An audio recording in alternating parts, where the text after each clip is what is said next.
কিন্তু আমাদের তো এই ঝামেলা নাই। 10 কদম গেলে এই মসজিদ, আবার 20 কদম গেলে আরেক মসজিদ, আবার 50 কদম গেলে আরেক মসজিদ, মসজিদ আর মসজিদ। তো মসজিদ দিয়ে ভরা, মুসল্লি নাই। মসজিদ দিয়ে ভরা, মুসল্লি নাই।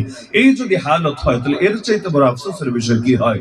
আল্লাহ তাআলা কোরআন নিজে বলে দিচ্ছেন, হাফিজু আলাস সালাওয়াত, তোমরা নামাজের ব্যাপারে যত্নবান হও। যত্নবান কিভাবে? বহুভাবেই হতে হয়। এর মধ্যে অন্যতম একটা হলো ওয়াকিমুস সালাত ওয়া আতুজ যাকাত ওয়ারকাউ মা'আর রাকিঈন। তোমরা নামাজ তো পড়বা, কিন্তু রুকুকারীদের সঙ্গে রুকু করবা। মানে কি? একা একা ঘরে বসে বসে পড়বা সেটা না, মসজিদে এসে জামাতে নামাজ পড়বা। বলবেন রুকুর কথা কেন বললাম? আমরা কি মসজিদে আসলে খালি রুকু দিব, সিজদা দেব না? আমরা কি দাঁড়াবো না? আমরা কি বাকি কাজ করব না? হ্যাঁ, করবেন সবই। আল্লাহ বললেন একটা, বুঝালেন পুরোটা। বললেন একটা, বুঝালেন পুরোটা। রুকুর কথা আলাদা করে বলেছেন, কারণ রুকুর বিশেষ গুরুত্ব আছে। রুকু পেয়েছে মানে রাকাত পেয়েছে, কিন্তু রুকু পায় নাই। যদি এমন হয় সেজদা পেয়েছে, সব তো পাবে, কোনো সন্দেহ নাই, কিন্তু রাকাত পেয়েছে এটা বলা যাবে না। রুকুর যেহেতু স্পেশাল গুরুত্ব আছে, এজন্য রুকুর কথা আল্লাহ বিশেষ করে বলছেন। কিন্তু উদ্দেশ্য খালি রুকু না, উদ্দেশ্য পুরো নামাজ। প্রসঙ্গত বলে রাখি, দুইটা ভুল করি আমরা সমাজে, বা আরেকটু ভেঙে বলে তিনটা ভুল করি আমরা সমাজে। এটা আল্লাহর রাস্তায় খেয়াল রাখেন সকলে। একটা ভুল হলো, যখন দেখে যে ইমাম সাহেব রুকুতে চলে গেছে, সে হয়তো ওখানে আছে অথবা বাইরে থেকে আসছে, যেই মাত্র দেখে ইমাম রুকুতে গেছে এবং আস্তে আস্তে গেলে তার রুকু হয়তো ছুটে যাবে, শরীরের মধ্যে এমন কারেন্ট চলে আসে, এমন জোরে এক দৌড় মারে, একদম জমিন পুরো কাঁপতে থাকে। এমনকি 2 তলা 3 তলায় দৌড়ালে নিচতলায় ভয় লাগে, মানে ছাদ ভেঙে পড়ে যাবে, এই পরিমাণ জোরে দৌড় দেয়। কেন দৌড় দেয়? ভাবটা এমন, রুকু যদি ছুটে যায় আর জীবনটা তেজপাত, আর জীবনটাই বরবাদ, আর বেঁচে থাকার আর কোনো অর্থই নাই। সুতরাং রুকুটা আর যে কোনো মূল্য ধরতে হবে। আসল কাহিনী হলো, রুকু মিস হলে কষ্ট করে আরেকটা রাকাত পড়তে হবে। এত কষ্ট সে করবে কিভাবে? এজন্য যে কোনো মূল্যে রুকু ধরার জন্য ছটফট করে আসতে থাকে। আচ্ছা আমারে বলেন তো, দৌড় দিয়ে এসে যদি রুকু ধরে, শ্বাস প্রশ্বাস কি স্বাভাবিক থাকবে না একটু অস্বাভাবিক হবে? বিশেষ করে যারা দৌড়াদৌড়িতে বেশি অভ্যস্ত না, ব্রয়লার মুরগি টাইপ। আর এখন তো বেশিরভাগ মানুষই শারীরিক পরিশ্রম কম করে, শহরাঞ্চলে শারীরিক পরিশ্রমের কাজ কম, মাথার কাজ ইদানিং বেশি করে লোকে।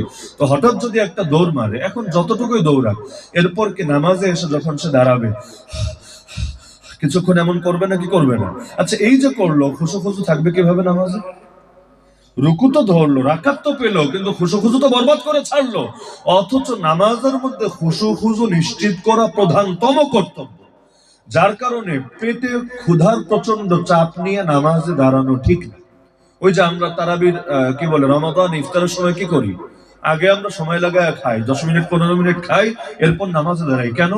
মাগরিবের নামাজকে তাড়াতাড়ি পড়লে ভালো না? অবশ্যই ভালো, সবাই জানেন, অবশ্যই ভালো। তাহলে দেরি করি কেন? রমজানে কি তাড়াতাড়ি পড়লে গুনাহ হবে, নাকি এটা অনুত্তম হবে? না, এগুলো ব্যাপার না। ব্যাপার হলো, এখন যদি তাড়াতাড়ি পড়ি, শরীর থাকবে নামাজে, দিলটা পড়ে থাকবে প্লেটে।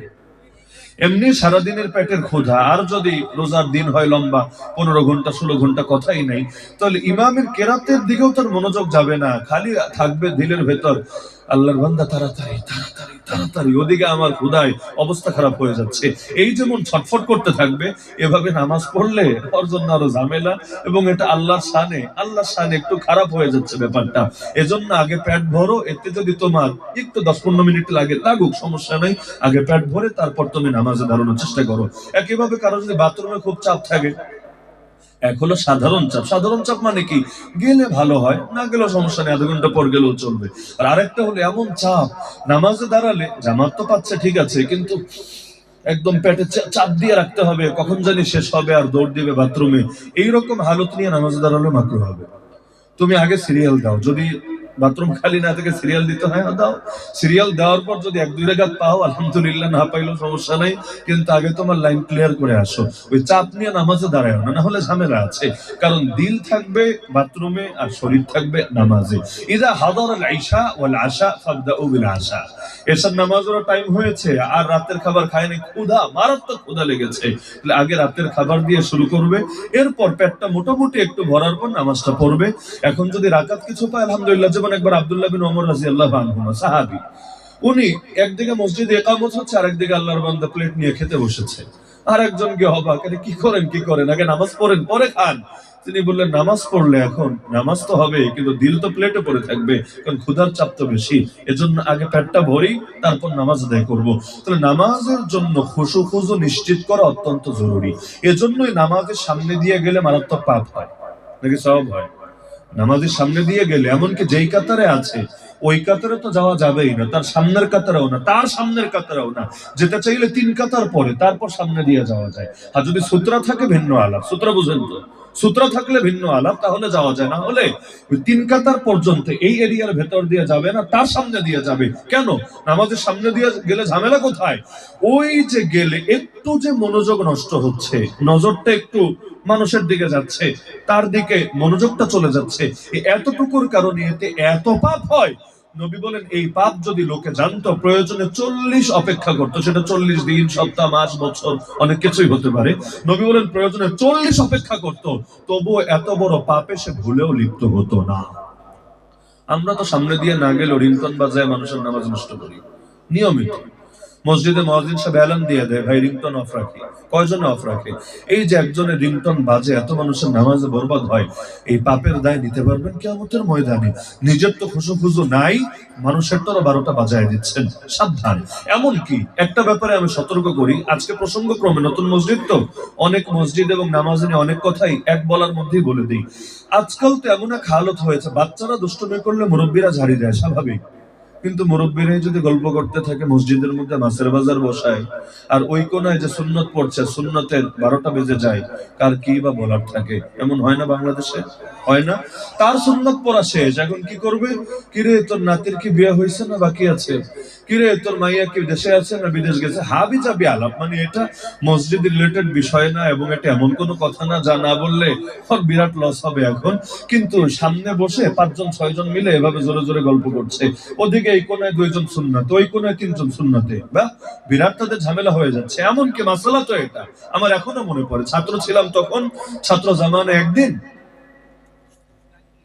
কিসের লাইন এটা অতিরিক্ত, ছাত্র জামানে একদিন রমাদান মাসের কথা, পীর সাহেবের কাছে পুরো মাস আছে, মানে 40 দিন, একদম পুরো টাইমটা আলাদা কোথাও না গিয়ে হযরতের সোহবতে আছে। তো একদিন মাগরিবের নামাজের সময় ইমাম সাহেব নাই, হুজুর ইশারা দিলেন, তুমি যাও নামাজ পড়াও। তো নামাজ পড়ালাম, পীর সাহেব যেহেতু পেছনে দাঁড়ানো, আমি সামনে, শরীরের ভেতরে কারেন্টই তো আলাদা। তো নামাজ শেষ করে একেবারে হাত তুলে জোরে জোরে মোনাজাত শুরু করলাম আরবিতে। মানে আমি যে মোনাজাত পারি এটা তো একটু পীর সাহেবেরও জানা দরকার, এজন্য জোরে জোরে দোয়া করছি। তো দোয়া করলাম, দোয়াটা মাত্র শেষ হলো, সবার সামনে দিলেন এক ঝাড়ি। কি জন্য? এই তুমি যে জোরে জোরে দোয়া করলে, পেছনে যে মাসবুক 2 কাতার 3 কাতার মাসবুক আছে, এদের নামাজের মনোযোগ খুশু খুশু নষ্ট হলো, এই পাপের দায় কে নেবে? আমি তো লজ্জায় শেষ, পিছনে এত এত মানুষের সামনে ধমকটা দিলেন, মাথায়ও আসে না। এই ভুল আমার একার না, বহুত হয়, বাংলাদেশে বহুত হয়। আমি হাত তুলে জোরে জোরে দোয়া করছি, আল্লাহ মাফ করো, আল্লাহ এই করো, আল্লাহ সেই করো, দোয়া করছি। কিন্তু ওদিকে আমার এটার চাইতে অনেক বেশি গুরুত্বপূর্ণ হলো, যেই লোকদের রাকাত ছুটে গেছে, ওরা তো রাকাত পুরো করবে এবং ওদের মনোযোগ ধরে রাখতে হবে। আমি যখন মাইকে জোরে জোরে আওয়াজ করছি, এদের মনোযোগকে থাকবে না নষ্ট হবে? অবশ্যই নষ্ট হবে, অবশ্যই নষ্ট হবে। তাহলে এই যে আমি ভাবছি যে উত্তম কিছু করছি, কিন্তু আরেকজনের ফরজ নামাজের মধ্যে ব্যাঘাত ঘটিয়ে আমি যে উত্তম না, বরং আমি যে তার মনোযোগ নষ্ট হওয়ার কারণে পাপে পাপী হয়ে যাচ্ছে, খবর আছে। তো আলহামদুলিল্লাহ, বড়দের ধমক ছোটদের জন্য রহমত। ওই যে একবার ধমক দিয়েছেন, দিলের মধ্যে বসে গেছে, এখন নিজের ক্ষেত্রে আছে তো আছে, এবং সব ক্ষেত্রে এটা, অন্য যদি কেউ করে তাও নজরে আসে না, এই জিনিসটা তো ঠিক হচ্ছে না, মোটেও ঠিক হচ্ছে না। এটা তো পাগড়ি বাঁধতে গিয়ে লুঙ্গি খুলে ফেলার মতো হচ্ছে। একজন লোকের ফরজ নামাজে ডিস্টার্ব দিয়ে আর আরেকজন হয়তো সাধারণ একটা আমল করছে। তাহলে দেখা যাচ্ছে নামাজের মনোযোগ ধরে রাখা অত্যন্ত গুরুত্বপূর্ণ ব্যাপার। আল্লাহর ওয়াস্তে এই একটা অভ্যাসে বানায় নিয়ে মসজিদে যাতে জিন্দেগি তো রিংটন না বাজে, দরকারই না। এমনকি অধিকাংশ লোকে রিংটন মানেই পাপ, এটা শুধু মসজিদের বাহির বলে কথা না। বেশিরভাগ মানুষের রিংটন হলো মিউজিক। আমি কি মিথ্যে বলছি? রিংটন জিনিসটা কি? বেশিরভাগের রিংটনই হলো মিউজিক। মিউজিক, গান যেমন হারাম, মিউজিকও তো হারাম, নাকি মিউজিক হালাল? আর সর্বোচ্চ রিংটোন দিলে এমন কিছু দেওয়া যায় যেটা মিউজিক না, যেমন হলো ওই যে বেলের বাড়ি, স্কুলে মাদ্রাসায় যেমন বেলের ঘন্টি দেয় বা পুরান টেলিফোনের যে সাউন্ড গুলো আছে, এগুলো মিউজিকের ক্যাটাগরিতে ফেলা যায় না। এটা সর্বোচ্চ একটা ওয়ার্নিং, একটা সতর্ক বার্তা, একটা তার দৃষ্টি আকর্ষণের জন্য ধরা যায়। কিন্তু ওই যে গানের তালে তালে যেই মিউজিক গুলো বাজতে থাকে, ওটা তো বাজাটাই হারাম। মসজিদের মধ্যেও হারাম, মসজিদের বাইরেও হারাম। যেমন টাকুনের নিচে কাপড় পরা মসজিদের ভেতরেও হারাম, মসজিদের বাইরেও হারাম। এখন তো একামত শুরু হলে কাপড় উঠায় টাকুনোর উপরে, ভাবটা এমন এটা নামাজের মধ্যে হারাম, বাইরে মনে হয় হালাল, অথচ সর্বদাই হারাম। আপনি প্যান্ট যখন বানালেন আর মাপটা টাকুনোর নিচ পর্যন্ত দিলেন, আপনার হারামের সূচনা তো সেখান থেকেই হয়েছে, সেখান থেকেই হয়েছে। কারণ মাপ নিচ পর্যন্ত দিয়েছেন, কতক্ষণ ভাঁজ করে রাখবেন? ইচ্ছা অনিচ্ছা এটা নামবে। আর এটা যেই মাত্র নামলো, সঙ্গে সঙ্গে আপনার আমল নামায় কবিরা গুনাহ অ্যাড হতে থাকলো। এই এক কবিরা গুনাহ আপনার জাহান্নামে যাওয়ার কারণ হতে পারে, আল্লাহ হেফাজত করুন। তো রুকুতে যদি ইমামকে দেখেন, দৌড় দেবেন, দৌড় দেবেন, স্বাভাবিকভাবে যাবেন। এত রুকু পেলেও আলহামদুলিল্লাহ, রুকু না পেলেও আলহামদুলিল্লাহ। তবে ঝামেলা হলো যারা রুকু পায় না, এরা অধিকাংশই দেখবেন ইমামের সঙ্গে নামাজে শরীক হয় না। কিছু ভুল আছে না আমাদের দেশে? ইমাম সেজদায় আছে আর সে সেজদায় যাবে না, ইমাম দাঁড়ানো পর্যন্ত অপেক্ষায় থাকবে। এবার ওঠ, তাড়াতাড়ি ওঠ, এরপর আমি মিলিত হব। আমি কষ্ট করে সেজদা দিব কেন? আমার তো প্রাপ্তি নেই। প্রাপ্তি নাই মানে আমি তো রাকাত পাচ্ছি না। তো রাকাত যেহেতু পাচ্ছি না, কষ্ট করে আবার বসবো, আবার উঠবো, আবার বসবো, এত কষ্ট করার কি দরকার আছে? আপনি উঠে দাঁড়ান, এরপর আমি আপনার সাথে শরীক হব। এগুলো করে না। কত ভুল আমল যে দেশে চলে। দেখবেন আপনার নামাজ শেষ, সামনে যে আপনার নামাজ চলছে, সামনে যে বসা তার নামাজ শেষ। এমন ভাবে আপনারে মানসিক ভাবে চাপ দিতে থাকবে, একবার পেছনে তাকাবে, একবার উঠে দাঁড়ায় যাবে, একবার মানে বারবার। কেউ আছে একদম পুরো ঘুরে আপনার দিকে মুখ করে বসে থাকবে। কেন? তাড়াতাড়ি নামাজ শেষ করো, আমি উঠবো, আমাকে দ্রুত বের হতে হবে। এগুলো প্রায় উঠতে হয়, প্রায় উঠতে হয়। কারণ এমন হয়েছে যে আপনার নামাজটা একটু লম্বা হচ্ছে, সামনের লোকের নামাজ শর্টকাটে শেষ হয়েছে। অনেকের নামাজ তো কাকে ঠোকর দেওয়ার মতো, খুব দ্রুত শেষ হয়ে যায়। তো এখন আল্লাহর বান্দা শেষ, আপনার বাকি। এখন নিজে বের হয় না, আবার উল্টা আপনারও ঠিক মতো নামাজটা শেষ করতে দেয় না। ডাইরেক্ট মুখ দিয়ে তো কিছু বলে না, কিন্তু চাপ সৃষ্টি করে, মানসিক চাপ সৃষ্টি করে, যাতে নামাজটা আপনি শর্ট করে ফেলেন। এটাও গুনাহ, যেন তেন গুনাহ, নিকৃষ্ট পর্যায়ের গুনাহ। মাসালা হলো মুসল্লির সামনে দিয়ে অতিক্রম করা নিষেধ। অতিক্রম বুঝেন? মুরুর একদিক থেকে আরেক দিকে চলে যাওয়া, ডান থেকে বামে বা বাম থেকে ডানে চলে যাওয়া নিষেধ। বরাবর সামনে যদি কেউ থাকে, এই যে আমি নামাজ পড়ছি, আপনি বরাবর সামনে আছেন, আপনার নামাজ শেষ, আমার নামাজ চলছে, আপনি যদি ডান দিক দিয়ে বা বাম দিক দিয়ে টার্ন নিয়ে চলে আসেন, এতে আপনার কোনো নিষেধাজ্ঞা নাই, কোনো গুনাহ নাই। মাসালা ভালো করে ক্লিয়ার করুন। নিষেধ কোনটা? ডান থেকে বামে চলে যাওয়া বা বাম থেকে ডানে চলে যাওয়া, ক্রস করা যেটাকে বলে। যেমন এই মানুষটা এখানে আছে, সে এদিক থেকে এদিকে চলে গেল, আমি নামাজে, নিষেধ। সামনে সূত্র নাই, তাহলে সে গুনাহগার হয়েছে। অথবা এদিক থেকে একজন এদিকে চলে গেল, সামনে কোনো সূত্র নাই, সে গুনাহগার হয়ে গেল। কিন্তু একজন বরাবর সামনে আছে, বরাবর সামনে বুঝেন, একদম সামনে আছে, সে যখন চলে আসলো, সে কি ক্রস করেছে ডান বামে? না, ক্রস করে নাই। সে শুধু একদিক থেকে উঠে চলে এসেছে, তার জন্য এতে কোনো গুনাহ নাই, কোনো নিষেধাজ্ঞা নাই। কিন্তু সে যদি এখানে বসে থেকে আমার উপর মেন্টালি প্রেসার সৃষ্টি করে, এতে তার গুনাহ হবে। পার্থক্য ভালো করে বোঝেন। যদি সে উঠে চলে আসে, কোনো গুনাহ নাই। আর যদি এখানে এমনি বসে থাকে, আমার চাপ দিচ্ছে না, বারবার তাকাচ্ছে না, সিগন্যাল দিচ্ছে না, এত সমস্যা নাই। সে জিকির আজকার করছে, সে তাসবিহ পাঠ করছে, সে তেলাওয়াত করছে, হ্যাঁ আলহামদুলিল্লাহ। মসজিদে এমনিও বসে থাকা যায়, যতক্ষণ থাকবে সওয়াব আর সওয়াব। কিন্তু বারবার পেছনে সিগন্যাল দিবে, এইটা নিষেধ, এটা নিষেধ। এর চাইতে সে যদি উঠে আসে, এইটাই তার জন্য ভালো। মাসালাগুলো দিলের মধ্যে বসায় রাখেন। তো এখন দেখা যাচ্ছে ইমামকে সেজদায় পেলে নামাজে শরীক হয় না, অথচ অপেক্ষায় থাকে ইমাম যখন উঠবে আমি তার সাথে মিলিত হব। এটা অনুচিত, এটা অনুচিত। ইমামের সাথে আপনি কেন শরীক হবেন না? সেজদা পেলে যদিও রাকাত পাবেন না, কিন্তু এরকম একটা সেজদা গোটা দুনিয়ার চাইতে উত্তম। ইমামের সাথে একটা সেজদা দিতে পারে, এত দামি ইবাদত, এত সওয়াব। এতে গোটা দুনিয়া যদি দান করে দেন, তাও তো এর সমতুল্য হবে না। ফরজ নামাজ তো ফরজ নামাজ, এর প্রতিটা অংশ এতটা দামি, এতটা দামি। আমাদের আবেগ মাঝে মাঝে ভিন্ন দিকে ছোটে। রমাদানের তারাবি নিয়ে আমাদের আলাদা আবেগ কাজ করে, বাস্তবতা এটাই। কিন্তু এক ইমাম, আমার নামটা এই মুহূর্তে স্মরণে আসছে না, 1000 বছর আগের মানুষ, তিনি বলেন, জোহরের নামাজ আসার সময় এই যে রোদের কারণে শরীর যে ঘামে, কপাল বেয়ে বেয়ে যে ঘাম গড়িয়ে পড়ে, এরকম এক এক ফোঁটা ঘাম পুরো তারাবির নামাজের মনোযোগের চাইতে আল্লাহর কাছে বেশি দামি। কেন? কারণ ফরজ ফরজই, আর সুন্নত নফল সুন্নত নফলই। হাজার হাজার লাখ লাখ সুন্নত মিলে একটা ফরজের সমান কোশ্চিন কালেও হবে না। যেমন রমাদানে কেউ যদি রোজা না রাখে, পরে কাজা করে, কাজা না যদি কাফারাও দেয়, 60টাও যদি রাখে, তবুও রমাদানের রোজাই হাজার রোজা মিলেও রমাদানের রোজা সমান হবে না, হওয়ার প্রশ্নই আসে না। তো ফরজের সঙ্গে সমতুল্য কিছু হতেই পারে না। আল্লাহ নিজে জানিয়েছেন হাদিসে কুদসির মধ্যে যে আমি বান্দার উপর যা কিছু ফরজ করেছি এর চাইতে বেশি নৈকট্য সে অন্য কোন আমলের দ্বারা আমার থেকে বেশি অর্জন করতে পারবে না। তাহলে ফরজের গুরুত্ব কম না বেশি? সবচাইতে বেশি। তাহলে ওই ফরজ নামাজ ইমামের সাথে একটা সেজদা দিবেন। আরে রাকাত পেলেই কি না পেলেই, রাকাত পেলে তো এই অতিরিক্ত সেজদাটা দিতে পারতেন না, এখন যে পারলেন, আপনার আমল নামায় যে 2টা সেজদা অতিরিক্ত বাড়লো, এই 2 সেজদার দাম কিয়ামতের দিন এত বেশি হবে, এত বেশি, আপনি আফসোস করবেন, আল্লাহ আরো যদি কিছু সেজদা থাকতো আমার তো আজকে জান্নাতটা আরেকটু সহজ হতো। দুনিয়াতে আমরা দোয়া করি না আল্লাহর কাছে, দোয়া তো সবই আল্লাহ কবুল করেন, আল্লাহ কোনো দোয়া ফিরান না, উদউনি আস্তাজিব লাকুম। কিন্তু কিছু দোয়ার ফল নগদে পাই, কিছুগুলোর ফল পাই না। হয়তো 20 বছর আগে দোয়া করেছেন, এখনো ফল পান নাই। এই না পাওয়াটা আল্লাহ রহমত। কেন? কারণ ওই বাচ্চারা কত কিছু চায় বাপের কাছে, বাপ কিন্তু দেয় না, সবকিছু দেয় না। কেন? বলছে এটা দিলে ওর ক্ষতি হবে, এটা দিলে ওর ভবিষ্যৎ নষ্ট হবে।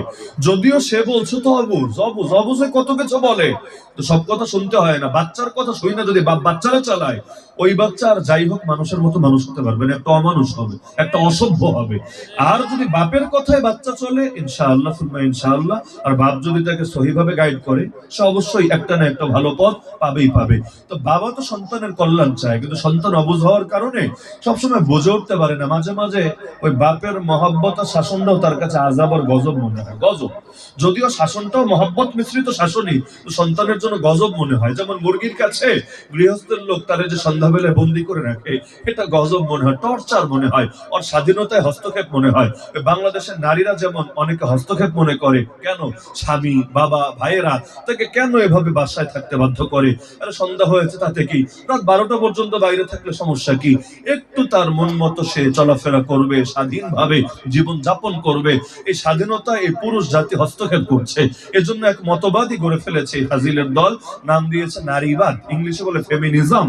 এখন এদের ধারণা হলো এই পুরুষদের কারণেই দুনিয়াটা শেষ, এই পুরুষতান্ত্রিক সমাজ সব অনিষ্টের মূল। এজন্য পুরুষের স্বাধীনতা শেষ করে দিতে হবে, আর নারীর স্বাধীনতায় যদি পুরুষ হস্তক্ষেপ না করে এ ব্যবস্থা করতে হবে। এখন আপনি চিন্তা করেন, ওই মুরগি যদি আন্দোলন গড়ে তোলে গৃহস্থর লোকের বিরুদ্ধে, থাকবো না কো বদ্ধ ঘরে, দেখবো এবার জগৎটাকে, থাকবো না আর এভাবে আমরা আমাদেরকে বেঁধে রাখতে পারবা না। আর গৃহস্থর লোক যদি ওদের আন্দোলনের সাথে একমত হয়ে বলে ঠিক আছে যা, তোদেরকে স্বাধীনতা দিলাম, মনে চাইলে থাক, মনে চাইলে বাইরে যা, এবার তারা যদি আরামে আরামে রাতের বেলাও ঘুরতে থাকে, শিয়াল মামা তাদেরকে পেলে অনেক খুশি হবে না? বিরাট খুশি হবে, আল্লাহ শুকরিয়া আদায় করবে, তাদেরকে ধন্যবাদ জানাবে। এরপর কি হবে সেটা আর আমার বলে দেওয়া লাগবে না। এই যে লোলুপ পুরুষরা নারীদেরকে ফুসলে দিয়ে, নারীবাদের নামে এদেরকে পুরুষের বিরুদ্ধে খেপিয়ে দিয়ে রাজপথে নামায়, বিভিন্ন ক্ষেত্রে কর্মক্ষেত্রেও পাশে নিয়ে দাঁড় করায়, পরবর্তী পরিণতি কি এটা অধিকাংশেরই জানা আছে। তো দুনিয়ার বাস্তবতাটা এমন যে এখন আল্লাহ তাআলাও তো আমাদের আরো বেশি কল্যাণকামী। বাপ যতটা কল্যাণকামী, মা যতটা কল্যাণকামী, রব্বুল আলামিন তার চাইতে কম না, তার চাইতে কোটি কোটি অজস্র অগণিত গুণ বেশি কল্যাণকামী। তো বান্দা যখন চায়, অনেক চাওয়া এমন এটা আসলে বান্দার জন্য ভালো না, কিন্তু ও তো অবুঝ, ও তো বুঝতে পারে না। যেমন আমরা সবাই আল্লাহর কাছে টাকা চাই, টাকা, আল্লাহ সবাইরে বড়লোক বানায় দেয়, একটারও গরিব রাখে না। দুনিয়া এক পিছুতে গরিব না থাকে, সব বড়লোক হয়ে যায়। অথচ সব যদি বড়লোক হয়, দুনিয়া থাকবে না, দুনিয়া টিকবে না। আর কিছু দোয়া হলো এমন, একজনের জন্য দোয়া অটোমেটিক এটা আরেকজনের বিরুদ্ধে দোয়া। বলবেন কিভাবে? এখন থেকে 4-5 দিন আগে গোয়াইনঘাট এশাআতুল উলুম দারুল হাদিস মাদ্রাসা, সেখানে মাহফিলের মধ্যে ওই বয়ান শেষ, লম্বা বয়ান, রাত বাজে 1:30। তো এখন অনেকে দোয়া চাচ্ছে, বিভিন্ন ইস্যুতে মাইকের মধ্যে উপস্থাপক ঘোষণা দিচ্ছেন, হুজুর অমুক এটার জন্য দোয়া চেয়েছেন, তমুক এটার জন্য, মাদ্রাসায় সদকা দিচ্ছে আর দোয়া চাচ্ছে। এর মধ্যে একটা ক্লিনিক কর্তৃপক্ষ তারা কিছু টাকা দান করেছে মাদ্রাসায়, এবং উপস্থাপকের কাছে এসে জোরে জোরে বলছে যে হুজুর আমাদের ক্লিনিকের জন্য দোয়া করেন, আল্লাহ যাতে ভালো ব্যবসা করার তৌফিক দান করেন, আল্লাহ যাতে রিজিকে বরকত দান করেন, মাদ্রাসায় সদকা দিলাম। এখন আরেক হুজুর পাশে ছিলেন সভাপতি, তিনি বলে উঠলেন, এই যে ক্লিনিকের রিজিকের বরকতের দোয়া যদি করি, এর মানে তো এটা অটোমেটিক এই দোয়া যে তোরা আরো বেশি করে অসুস্থ হয়। কারণ তোরা অসুস্থ না হলে ক্লিনিকওয়ালাদের রিজিকে বরকত আসবে কিভাবে, ব্যবসা হবে কিভাবে? তো ওদের ব্যবসা বাড়তে চাইলে তাহলে তোমাদের তো অবশ্যই অবশ্যই দরকার আছে অসুস্থ হবা। তাহলে অনেক ক্ষেত্রে এমন হয় একজনের জন্য দোয়া করলে এটা অটোমেটিক আর একজনের কাউন্টারে দোয়া হয়ে যায়। তো দুনিয়াতে অনেক চাওয়া এমন যেটা আমরা চাই অবুঝ অবুঝ মনে চাই, অথচ এটা পেলে ব্যক্তিরও ক্ষতি, সামষ্টিকেরও ক্ষতি, সবার বিবেচনায় পরিণতি ভালো হবে না। আল্লাহ এরকম অনেক কিছু দুনিয়াতে দেন না, তবে দোয়াগুলো কবুল করেন। এবং জিকির করলে যেমন সওয়াব, দুরূদ পড়লে যেমন সওয়াব, তেলাওয়াত করলে যেমন সওয়াব, দোয়া করাটাই স্বতন্ত্র সওয়াব। কবুল হলো কি হলো না, দুনিয়াতে নগদ পেলাম কি পেলাম না, ওইটা পরের আলাপ। এই দোয়া করাটাই সওয়াব। যেমন পানি দরকার, বৃষ্টি দরকার, নামাজ পড়লেন, বৃষ্টি হলো না, তো কি হয়েছে? ওই বৃষ্টি হলেও যেমন এই নামাজ দামে ছিল, বৃষ্টি হয় নাই এতে নামাজের দাম কমে নাই, নামাজের দাম আরো বেড়েছে। কারণ এটা একমাত্র আল্লাহকে রাজি খুশি করার জন্য হয়েছে। কিয়ামতের দিন আল্লাহ যখন আপনাকে এই দুনিয়ায় যে দোয়াগুলোর ফল আপনি দেখতে পান নাই, এই সবগুলোর বিনিময়ে বিরাট সওয়াব, বিরাট সওয়াব, বিরাট সওয়াব দিবে, বান্দা এত খুশি হবে। বান্দা তখন আফসোস করে বলবে, হায়, একটা দোয়াও যদি নগদে কবুল না হতো, নগদে ফল না পেতাম, আজকে তো আমার জান্নাতে যাওয়াটা আরেকটু সহজ হতো। কারণ আল্লাহ তো সবগুলো আমাকে সওয়াব দিয়ে পুষিয়ে দিয়েছে। তাহলে মুমিনের লস বলতে কিছু আছে না? কোনো কিছুতে লস নেই। অসুস্থ হলেও লস নাই, বিপদে পড়লেও লস নাই। হাদিসে আছে মুমিন বান্দার সঙ্গে, সে পুরুষ হোক আর নারী, বিপদ এমন ভাবে লেগে থাকে, অবশেষে পরিণতি এটা হয়, হাত্তা ইয়ামশি আলাল আরদি ওয়া মা আলাইহি খাতিয়া, সে জমিনের উপর দিয়ে হাঁটে কিন্তু তার আমলনামায় একটা পাপও বাকি থাকে না। আল্লাহ বিপদ দিয়ে দিয়ে সব পাপগুলো ধুয়ে মুছে দিয়ে তাকে নিষ্পাপ বান্দায় পরিণত করেছে।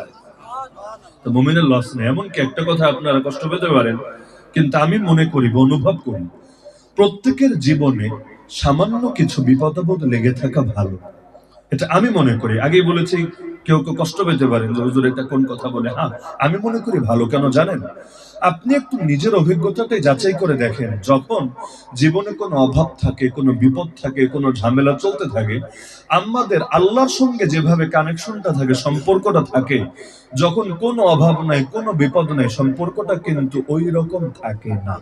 স্বাভাবিক ব্যাপার, এটা মানবীয় স্বভাবটাই এমন। টুকটাক বিপদ আপদ লেগে থাকলে দোয়ার মধ্যে, দোয়াগুলো তখন মুখ থেকে না, বুক থেকে বের হয়। ইবাদতের মধ্যে আলাদা শক্তি পাওয়া যায়।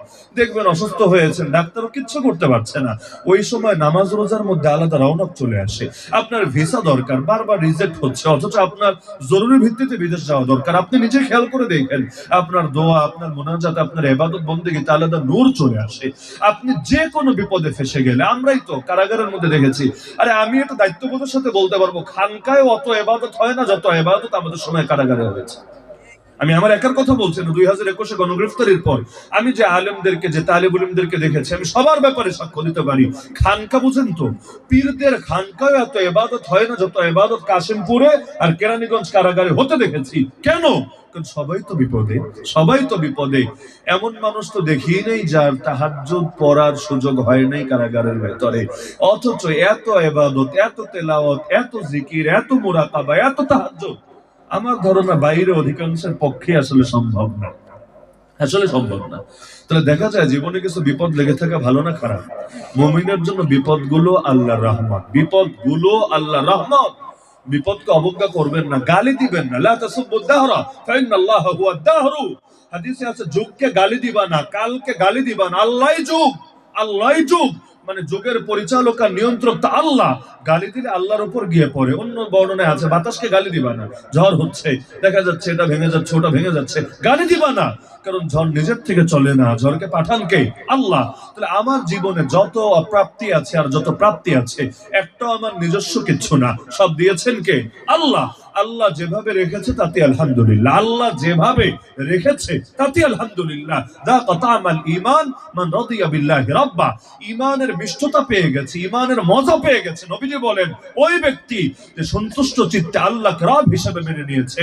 আর আল্লাহকে যখন সন্তুষ্ট চিত্তে রব হিসেবে মেনে নিলাম, আল্লাহর প্রতিটা ফয়সালায় আমি সন্তুষ্ট, এটাই তাকদীরের উপর ঈমান আনার অর্থ। ওয়াল কদরি খাইরিহি ওয়া শাররিহি, মাশাআল্লাহ সবাই পারেন, ওয়াল কদরি খাইরিহি ওয়া শাররিহি মিনাল্লাহি তাআলা। তাকদীরের খায়ের মানে হলো ভালো, শার মানে মন্দ। যদিও মন্দ বলতে কিচ্ছু নাই, সবই ভালো আমাদের জন্য, কিন্তু এটা আমাদের বোধগম্য করে বলা হচ্ছে তাকদীরের মধ্যে যা কিছু ভালো যা কিছু মন্দ সব কিছু কার পক্ষ থেকে নির্ধারিত? আল্লাহর পক্ষ থেকে। আল্লাহ যখন আমার জন্য নির্ধারণ করেছে, আর আল্লাহ আমাকে সবচাইতে বেশি ভালোবাসে, আমার বাবাও আমাকে এত ভালোবাসে না, আমার মাও আমাকে এত ভালোবাসে না, আল্লাহ আমাকে সবচাইতে বেশি ভালোবাসে, আল্লাহর চাইতে বেশি কেউ ভালোবাসে না। আল্লাহ যখন আমার জন্য নির্ধারণ করেছেন, আমি কেন বলবো না আলহামদুলিল্লাহ আলা কুল্লি হাল? সর্বাবস্থায় আমার আল্লাহর প্রশংসা। এজন্য আমার জীবনে আমি এমন কোন মুরব্বী আলেম, অসুস্থ আলেম অথবা কারাবন্দী আলেমকে দেখি নাই যাকে জিজ্ঞাসা করেছি কেমন আছেন বা আল্লাহ কেমন রেখেছেন, তিনি বলেছেন ভালো নাই। আমার জীবনে পাইনি। সবাই বলেছেন আলহামদুলিল্লাহ আলহামদুলিল্লাহ আলা কুল্লি হাল। এই টাইপের বাক্য জবাব শুনেছি আমরা আমাদের মুরব্বীদের থেকে, এই শিক্ষাটাই পেয়েছি। হালত যতই সঙ্গীন হোক, যেমন জেলের ভিতর আর কি জিজ্ঞাসা করব কেমন আছে, আমি তো দেখতেই পাচ্ছি কেমন আছে, চলতে পারে না, তিনজন মিলে উঠাতে হয়, রিমান্ডের দাগগুলো এখন শুকায় নেই, দেখতেই তো পাচ্ছি, জিজ্ঞাসা করার কিছু নাই। তারপরে এটা তো আমাদের একটা ফর্মালিটি বা স্বাভাবিক কথাবার্তা, আমরা শুরুই করি এভাবে সালাম দিয়ে কেমন আছেন, কিন্তু একটাবারও বলে নাই ভালো নাই, আল্লাহর উপর কোনো অভিযোগ নাই। এটাই শুনেছি আলহামদুলিল্লাহ আলহামদুলিল্লাহ আলহামদুলিল্লাহ। এজন্য হাদিসে আছে কোন মুমিন বান্দার পুত্র সন্তান যদি মারা যায়, আল্লাহ ফেরেশতা পাঠায় দেয়, যাও দেখে আসো তো আমার বান্দা কি বলছে কি বলছে। আল্লাহ তো জানেনই বান্দা কি বলে, কিন্তু আল্লাহ ফেরেশতাদেরকেও সাক্ষী রাখতে চান, তারাও যাতে সাক্ষ্য দেয় কিয়ামতের ময়দানে বান্দা কি বলে। তো মুমিন বান্দা হলে কি বলে আপনাদের সবার জানা আছে, ইন্না লিল্লাহি ওয়া ইন্না ইলাইহি রাজিউন, নিশ্চয়ই আমরা আল্লাহর জন্য আর ফিরে আল্লাহর কাছেই যাব। এটা কিন্তু অন্যের জন্য যতটা না দোয়া, তার চাইতে নিজের পরিণতি স্মরণ করা। ইন্না লিল্লাহ মানে এটা না যে বেটা তুই জান্নাতি হ, বেটা তুই পরকালে সুখী থাক, রেস্ট ইন পিস, এই টাইপের কিছু না। বরঞ্চ এর মানে হলো নিজের পরিণতি স্মরণ করা। জীবন তো আল্লাহরই জন্য, ফিরে তো আল্লাহর কাছেই যাব। ইহা হাম সব মুসাফির है, वही आखिर ठिकाना, कोई आगे रवाना है कोई पीछे रवाना। ফেরেশতা গিয়ে আল্লাহকে বলে, আল্লাহ দেখো তোমার বান্দা এই অবস্থায়ও হামিদা ওয়াস্তারজা, তোমার প্রশংসা করছে আর ইন্না লিল্লাহি ওয়া ইন্না ইলাইহি রাজিউন পাঠ করছে। আল্লাহ তখন বলেন, কি বলো তোমরা? কাবাজতুম সামারাতা ফুআদিহি, তোমরা তার কলিজার টুকরা সন্তানের জান কবজ করেছে, এখনো আমাকে বলে নাই, এখনো আমাকে ডাকছে। ফেরেশতারা বলে, হ্যাঁ আল্লাহ আপনাকে বলে নাই, এখনো আপনাকেই ডাকছে। আল্লাহ বলেন, তাহলে তোমরা সাক্ষী থাকো, আমিও আমার বান্দাকে ভুলবো না তার বিপদের দিনে। তোমরা জান্নাতের ঠিক মাঝখানে একটা প্যালেস বানাও, একটা প্রাসাদ বানাও আমার এই বান্দার জন্য, আর সেই ঘরের নাম রেখে দাও বাইতুল হামদ, প্রশংসার ঘর। আমার বান্দা বিপদে আমার প্রশংসা করে সেই ঘর অর্জন করেছে।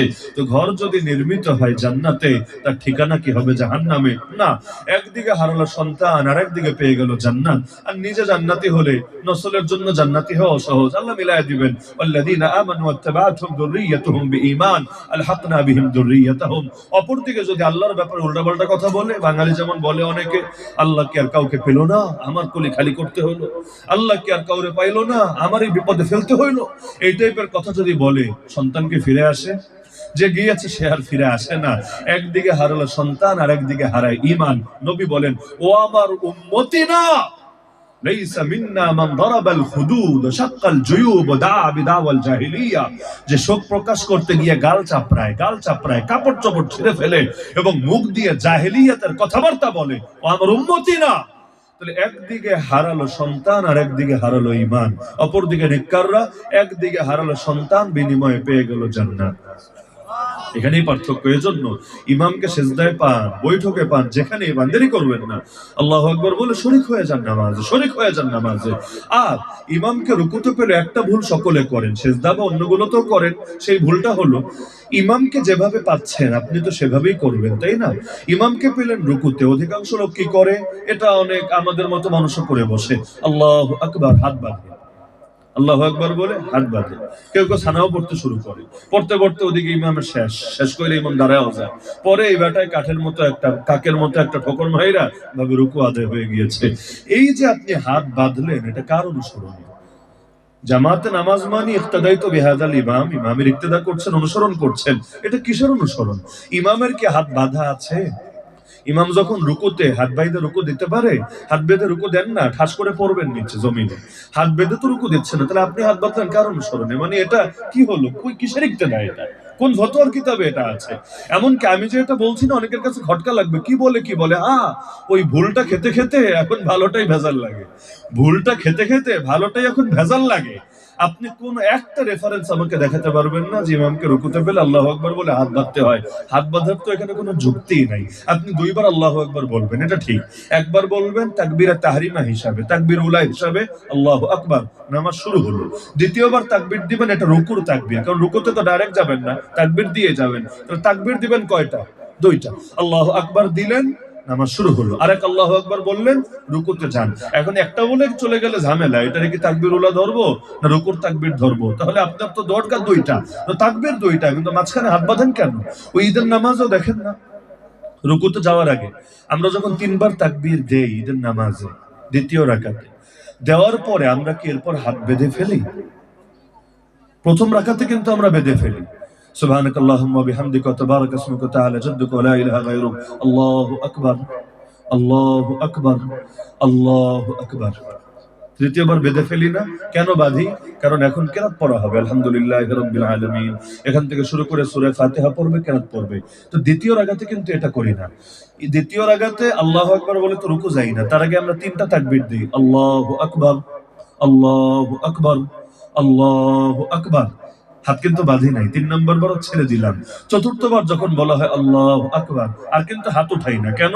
আর হাত উঠাইলেও তো আবার তাকবীর 4টা হবে, 4 + 3, তখন তাকবীর 6টা থাকবে না, 7টা হয়ে যাবে। হাত কিন্তু লাস্টের বার উঠেই না। তাহলে কি করি? এই যে ছাড়া আছে তো ছাড়াই, আল্লাহু আকবার, এখান থেকে রুকুতে চলে যাই। এটা কেন করি? কারণ আমি তো ইমামের ইক্তেদায় আছি, ইমাম তো এখন হাত বাঁধা নাই আর বাঁধবেও না, ইমাম যাবে রুকুতে, তো আমিও হাত বাঁধবো কোন দুঃখে? হাত ছাড়া আছে, এখান থেকে যাবো রুকুতে। তো ইমামকে স্বাভাবিক নামাজেও যদি রুকুতে পান, কি করবেন?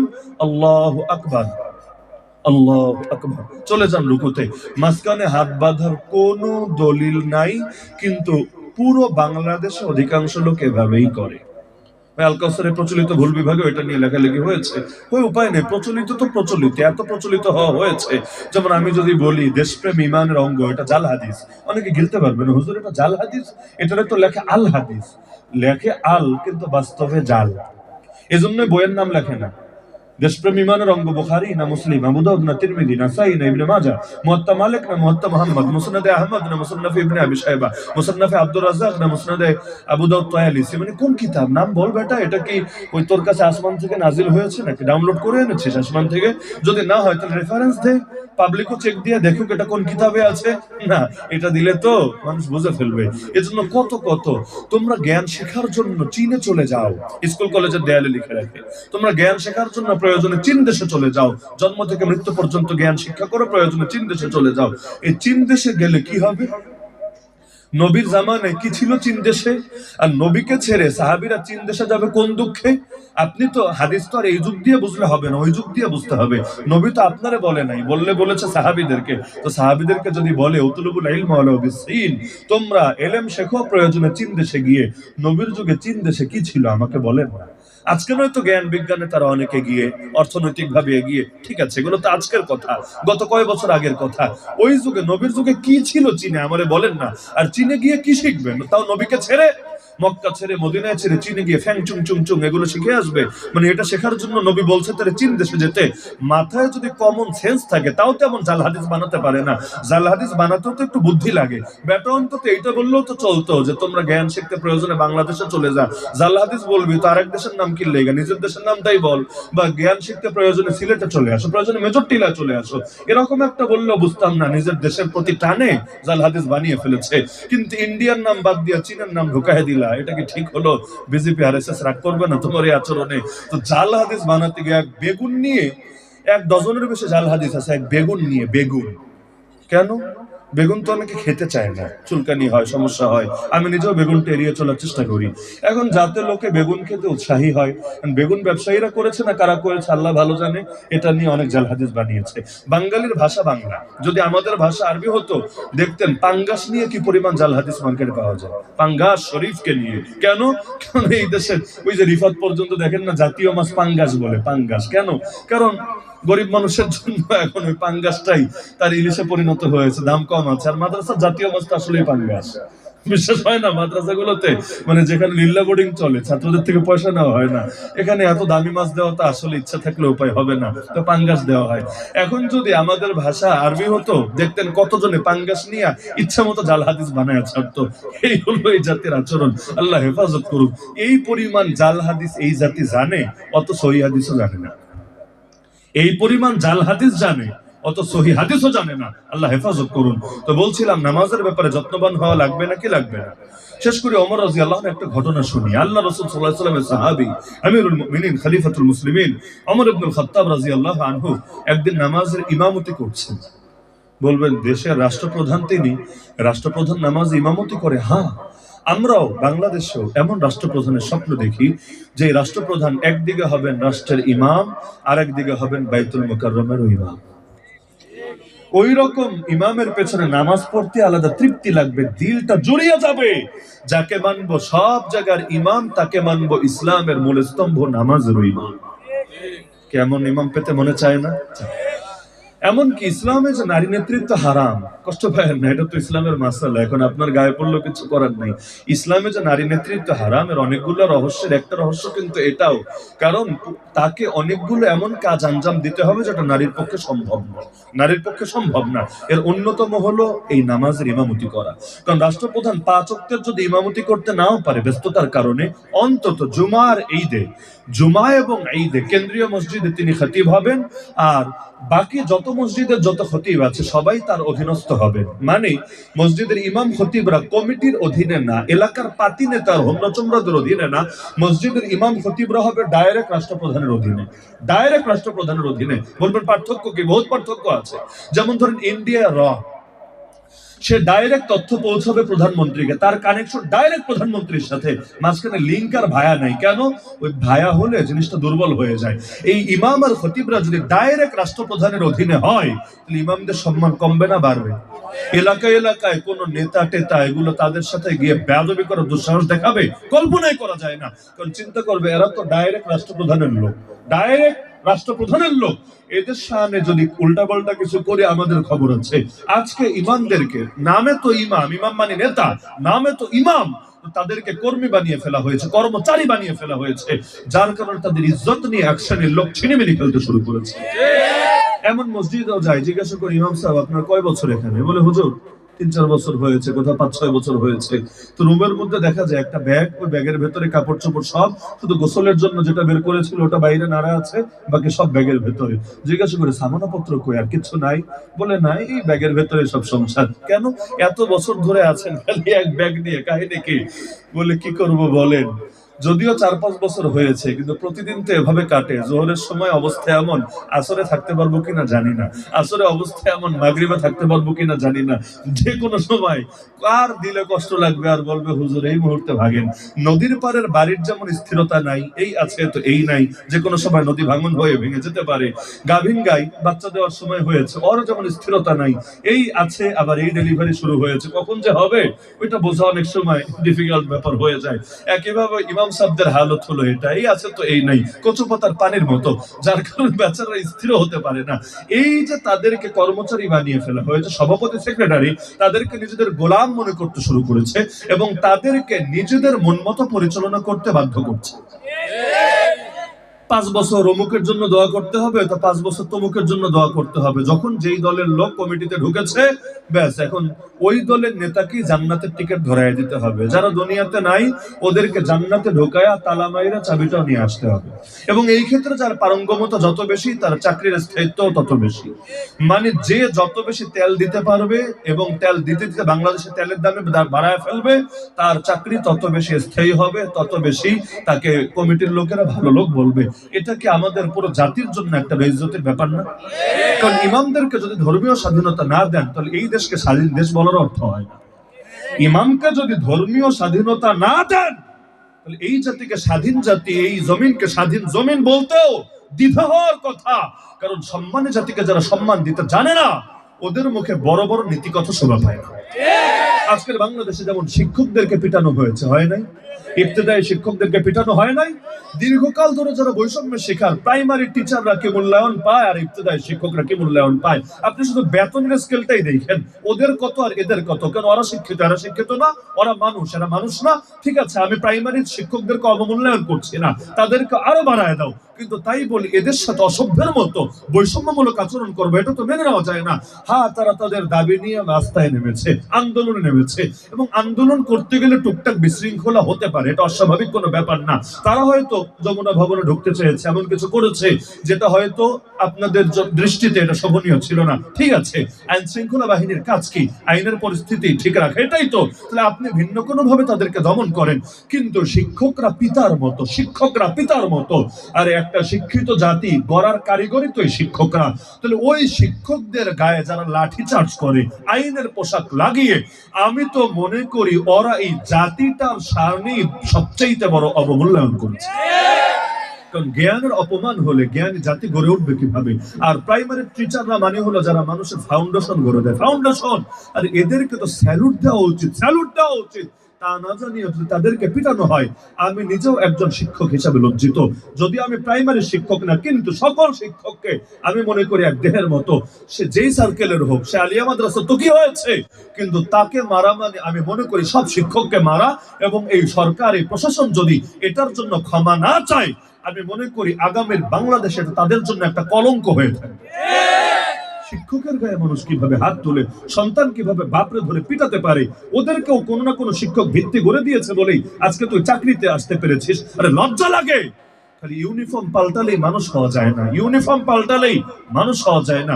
ইউনিফর্মের ভেতরে চরিত্র পাল্টানোর উদ্যোগ নিতে হয়, না হলে ইউনিফর্ম হাজারটা পাল্টালেও লাভ নাই, উল্টা আমার লস, আপনার লস। কারণ করের টাকা নিবে আমার আপনার থেকে, ওই করের বোঝা চাপায় দিবে আরো বেশি করে, যেমন দিচ্ছে। আর এই টাকা নিয়ে নিয়ে ইউনিফর্ম পাল্টাবে, কিন্তু দিল পাল্টানোর ফিকির করবে না। দরকার নেই ইউনিফর্ম পাল্টানোর, কিন্তু দিল পাল্টানোর ফিকির করো।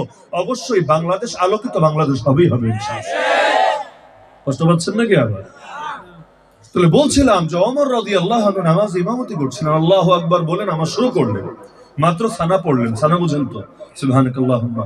এটাও পুরো শেষ করতে পারেন নাই, মানে এখনো আলহামদুলিল্লাহ যেতে পারেন নাই। তার আগেই এক আগুন পূজারী মুশরিক, মুশরিক বুঝেন তো, যে আল্লাহর সঙ্গে অন্যদের শিরিক করে, এক আগুন পূজারী মুশরিক হঠাৎ করে মসজিদে ঢুকে গেল। কেউ কোনো কিছু টের পাওয়ার আগেই তার হাতে একটা ছুরি ছিল।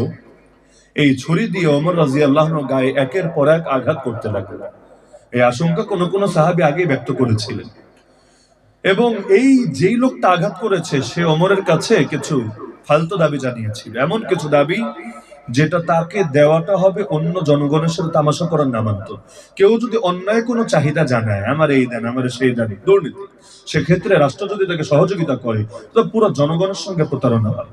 তাহলে ওই সময় এই যে তার ভেতরে ক্ষোভ ছিল, এবার এসে আর ওমর রাদিয়াল্লাহু আনহু নিজের নিরাপত্তা নিয়ে এত চিন্তিত ছিলেন না। তিনি এটা ভাবতেন না যে যেই জনগণের আমি সেবা করি, ওই জনগণই আমার প্রাণ বিঘ্নিত করতে পারে। কারণ ভয় তো পায় তারা, সবসময় প্রোটোকলের ভেতর থাকে তারা, যারা জাতির রক্তের সাথে গাদ্দারি করে।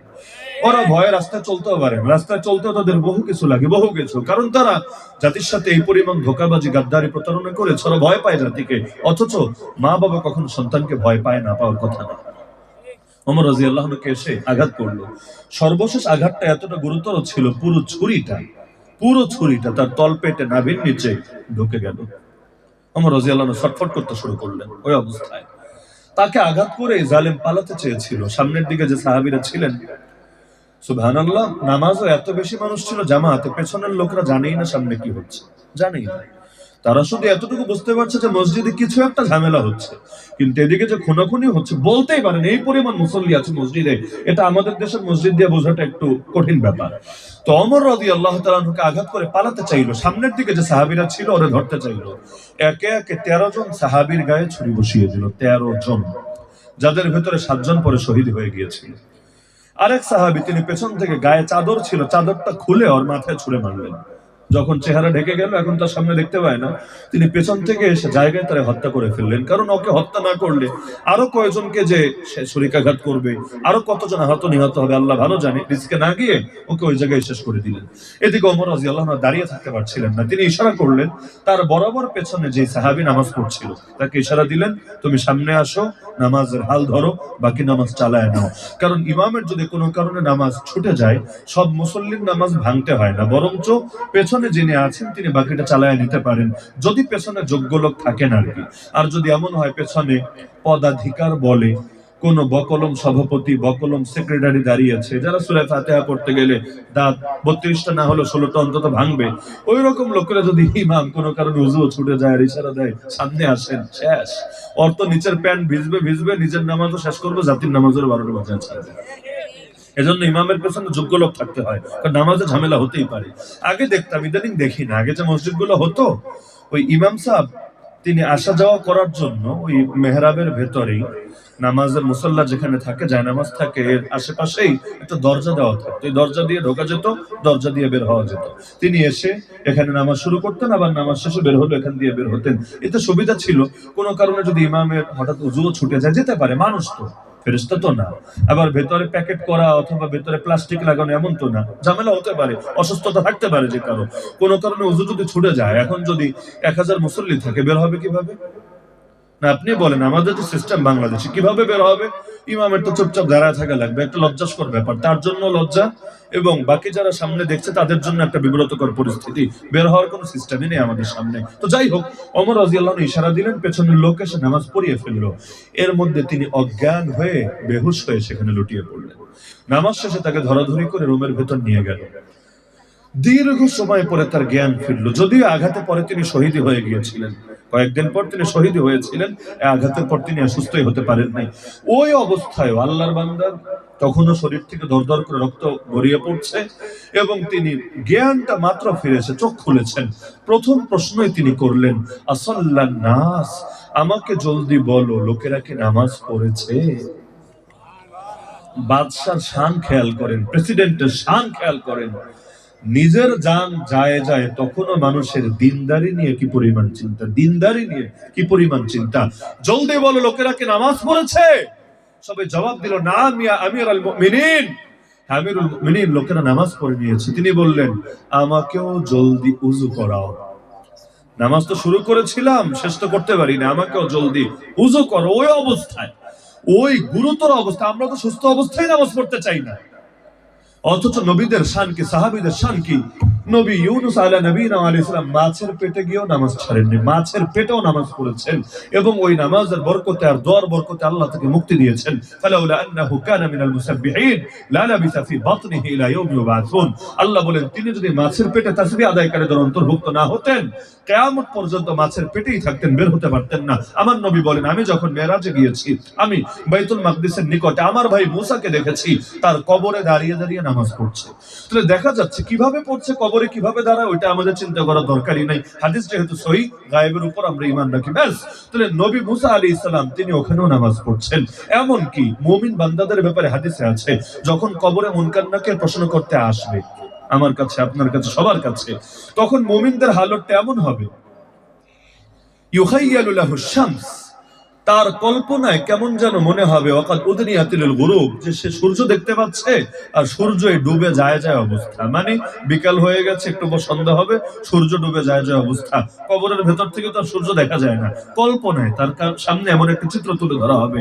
মুনকার নাকিরে বলবে, থামো থামো থামো, প্রশ্ন পরে কইরো, আগে আমি আসর নামাজটা পড়ে নিই। কবরের ভেতরে হাদিসের মধ্যে আছে, তখন মুনকার নাকির বলবে, হ্যাঁ পড়বা পড়বা, তবে আগে সামান্য কথা আছে তোমার সাথে, এই কথাটা শেষ করে নাও। তাহলে নামাজের প্রতি কি পরিমাণ মহব্বত থাকলে সেখানে গিয়েও এটা করতে পারে। তাহলে দেখা যায় তারা ওই অবস্থায়, সাহাবী, ওই সাহাবীর ঘটনা জানেন না, গায়ে তীর ঢুকে গেছে, খবরই নাই, নামাজে আছে, একদিকে রক্ত বের হচ্ছে, খবরই নাই, স্বাভাবিকভাবে নামাজ শেষ করে ফেলেছে। তো ওমর রাদিয়াল্লাহু আনহু বলেন, জলদি উযু করাও। উযু করানো হলো, ওই অবস্থায় তিনি সংক্ষিপ্তভাবে নামাজ শেষ করলেন। করার পরে তিনি তার ঐতিহাসিক একটা বাণী বললেন, লা ইসলামা লিমান তারাকা সালাহ, যে নামাজ ত্যাগ করে ওর কোনো ইসলামই নাই, ওর কোনো ইসলামই নয়, কিসের মুসলমান? ও নিজেকে মুসলমান দাবি করার কোনো নৈতিক অধিকারই রাখে না। সুতরাং আমি প্রত্যেকের নিকট বিনীত আহ্বান করি, মেরাজের মাস সবাই জানে না, এবং মেরাজের তোহফা কিন্তু এটাই, ভিন্ন কিছু না। মেরাজের গিফট, মেরাজের উপহার, যে উপহার আল্লাহ চাইলে দুনিয়াতে পাঠিয়ে দিতে পারতেন, দেন নাই। এত স্পেশাল উপহার আল্লাহ নবীকে নিয়ে গিয়ে কাছে নিয়ে দিয়েছেন। আরে দুনিয়াতে কাউকে ডেকে এনে তাকে যখন উপহার দেওয়া হয়, ওই উপহারে আলাদা শান থাকে, আলাদা দাম থাকে। আল্লাহ তাআলা তখন তাকে নামাজ দিলেন, 50 ওয়াক্ত যদিও দিয়েছিলেন।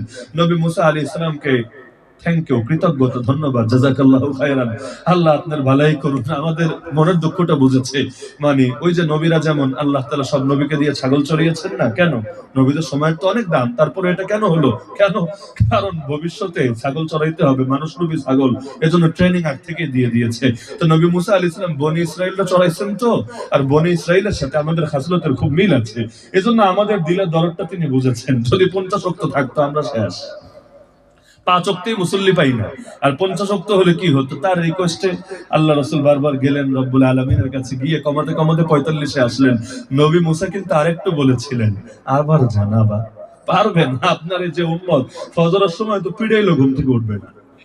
আমাদের দুঃখটা বুঝেছিলেন, কিন্তু বাস্তবে আমরা যে ফজরের সময় আমরা কি করব না করব, নবী মুসা আলাইহিস সালাম না বুঝলে তো এটা আল্লাহ রাসূলকে বলতেন না। লাস্টের বারও বলেছিলেন আরেকটু কমায় আনেন, কিন্তু রাসূল চিন্তা করলেন সবই তো গেল, একেবারে 5 করে কমতে কমতে 45-এ আসলো, আর একবার গেলে বাকি আছে 5টা, এবার কমলে তো শূন্য হয়ে যাবে। আর থাকে কি, একটা হাদিয়া আল্লাহ দিলেন, একটা গিফট দিলেন। তো নবী সংকোচ বোধ করছিলেন যে না, এটা কেমন দেখা যায়, আর যাব না আমি। অবশেষে তিনি চলে আসলেন। কিন্তু আল্লাহ রাব্বুল আলামিনের কি দয়া, কি মায়া, কি ভালোবাসা, কমিয়ে কমিয়ে দায়িত্ব দিলেন 5, সওয়াব দিলেন 50। দায়িত্ব কমেছে, সওয়াব তো কমেনি, আলহামদুলিল্লাহ। এবং আমাদের জন্য মেরাজ বানিয়ে দিয়েছেন। আমাদের জন্য মেরাজ কিভাবে? নবী মেরাজে গিয়ে আল্লাহর সাথে কথা বলেছেন। আমরা নামাজে দাঁড়ায় আল্লাহর সাথে কথা বলি, আমরা বলি আলহামদুলিল্লাহি রাব্বিল আলামিন, আল্লাহ বলেন হামিদানি আবদি, আমরা বলি আর রহমানির রহিম, আল্লাহ বলেন আসনা আলাইয়া আবদি, আমরা বলি মালিক ইয়াউমিদ্দিন, আল্লাহ বলেন মাজ্জাদানি আবদি, আমরা বলি ইয়াকা নাবুদু ওয়া ইয়াকা নাস্তাঈন, আল্লাহ বলেন হাযা বাইনি ওয়া বাইনা আবদি ওয়া লিআবদি মা সাআল, আমরা বলি ইহদিনাস সিরাতাল মুস্তাকিম সিরাতাল লাযীনা আন'আমতা আলাইহিম গায়রিল মাগদুবি আলাইহিম ওয়া লাদ-দাল্লিন, আল্লাহ বলেন হাযা লিআবদি ওয়া লিআবদি মা সাআল। সুবহানাল্লাহ। আমরাও বলি, আল্লাহ বলেন ফাযকুরুনি আযকুরকুম, তোমরা আমার জিকির করো, আমিও তোমাদের জিকির করব। তাহলে কি সুন্দর এক বিধান আল্লাহ আমাদেরকে দিয়ে দিলেন। তো মেরাজের মাসে এই তোহফাটাই আমি দিলাম সবাইকে। যেহেতু নতুন মসজিদ, প্রথম মাহফিল, শুরুতেই বলেছি এই মসজিদটাকে আল্লাহর ওয়াস্তে মুসল্লি দ্বারা আবাদের ফিকির করেন। বিশেষ করে সবচাইতে জটিল নামাজ যেটা ফজরটাই তো আপনাদের জন্য জটিল, ওই ফজরটাই মসজিদ আবাদ করার ফিকির করেন, ইনশাআল্লাহ বাকি 4 ওয়াক্ত এমনি আবাদ থাকবে। তো সুতরাং এটা নিয়ে কিভাবে কি করা যায় আমাদের যুবক ভাইয়েরাও একটু বিশেষ করে ফিকির করেন। কারণ আমাদের মাহফিল হবে একদিন, কিন্তু আমাদের মিশন চলবে প্রতিদিন। মাহফিল হবে একদিন, আজ হলো, আগামী 1 বছর হবে না, হলে আবার 1 বছর পরে, কিন্তু আমাদের মিশন চলবে, দাওয়াতি কাফেলা চলবে প্রতিদিন। সুতরাং একদিন থেকে এমন খোরাক নেন আগামী প্রতিটা দিনেই যাতে আমরা এই মসজিদের আসল হকটা সবাই মিলে আদায় করতে পারি, বেশি থেকে বেশি লোককে নামাজে আনতে পারি। যারা আসে না ওদেরকে আমরা দুই ভাবে বুঝিয়ে বুঝিয়েও, আবার ওদেরকে একটু লজ্জা দিয়ে দিয়েও, কিরে আসিস না কেন, ফজরের পর একটা ঝটিকা অভিযান চালান, কিরে বল্টু আসলি না কেন, কিরে সল্টু তো সমস্যা কি, ওর এখনো উযু কর, নামাজ পড়, জলদি পড়। এভাবে 1 দিন 2 দিন 3 দিন যান না, ও শরমে না এসে পারবে না, কারণ মানুষ থাকবে। প্রতিদিন যদি এভাবে ঘরে আসে, মার্কা মারা ঘর হয়ে যাবে, ভাইরাল হয়ে যাবে, ভাইরাল, সবাই চিনবে এটা বেনামাজির ঘর। পরে জীবনে তাই না ওঠানো যায় না, বোম মারলে আর ঘুম ভাঙে না, এরকম অবস্থা। তো এই জন্য আপনারা কিছু ধারে কিছু ভারে উভয় ভাবে কাটতে থাকেন, ইনশাআল্লাহ ধীরে ধীরে এলাকায় পরিবর্তন আসবে। আর যেই এলাকার মানুষদের নামাজ ঠিক, ওই এলাকায় সব ঠিক ইনশাআল্লাহ।